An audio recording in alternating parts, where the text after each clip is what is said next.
Hello చిన్న అన్వేషకులారా, అద్భుతమైన భారత్ ఒక మాయాజాల ప్రయాణం. ఈరోజు మనం ఒక అద్భుతమైన దేశం భారత్ మీద మాయాజాల ప్రయాణం చేయబోతున్నాం.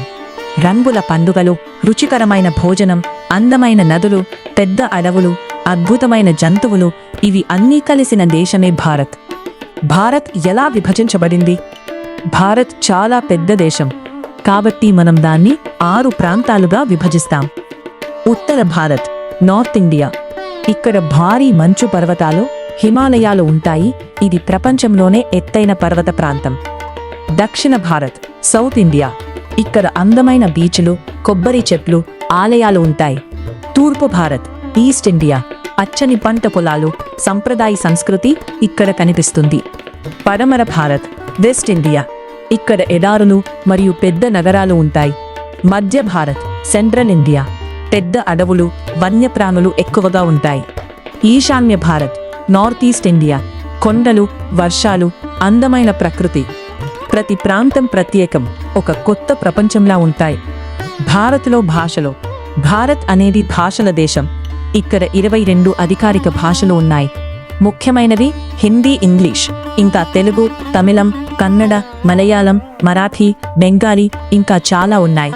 ప్రతి రాష్ట్రంలో ఒక కొత్త భాష వినిపిస్తుంది. చాలా ఆసక్తికరంగా ఉంటుంది.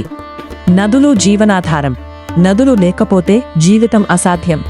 ముఖ్యమైన నదులు: గంగా, అత్యంత పవిత్రమైన నది. యమున, పెద్ద నగరాల గుండా ప్రవహిస్తుంది. బ్రహ్మపుత్ర, చాలా పెద్దది, శక్తివంతమైనది. గోదావరి అండ్ కృష్ణ, దక్షిణ భారతానికి ముఖ్యమైనవి. ఈ నదులు రైతులకు పంటని పెంచడంలో సహాయం చేస్తాయి. అడవులు మరియు ప్రకృతి. భారత్లో అద్భుతమైన అడవులు ఉన్నాయి. మధ్య భారత అడవులు, వెస్టర్న్ ఘాట్స్, వర్ష అడవులు, సుందర్బన్స్, మంగ్రోవ్ అడవులు, హిమాలయ పైన్స్ అడవులు. ఇవి మనకు ఆక్సిజన్ ఇస్తాయి, జంతువులను కాపాడతాయి. జంతువులు. భారత్ జంతువుల రాజ్యం లాంటిది. పులి, జాతీయ జంతువు. నెమలి, జాతీయ పక్షి. ఏనుగు, బలమైనది, తెలివైనది. సింహం, అడవుల రాజు. ఖడ్గమృగం, ప్రత్యేకమైన జంతువు. అందుకే పిల్లలు, భారత్ అంటే ఎన్నో ప్రాంతాలు, ఎన్నో భాషలు, అందమైన నదులు, పచ్చని అడవులు, అద్భుతమైన జంతువులు, ఇవన్నీ కలిపి భారత్ను చాలా అందమైన దేశంగా మారుస్తాయి. కాబట్టి తర్వాత మీరు భారత్ మ్యాప్ చూస్తే ఒక దేశం కాదు, ఒక అద్భుత ప్రపంచాన్ని చూస్తున్నట్టు అనుకోండి.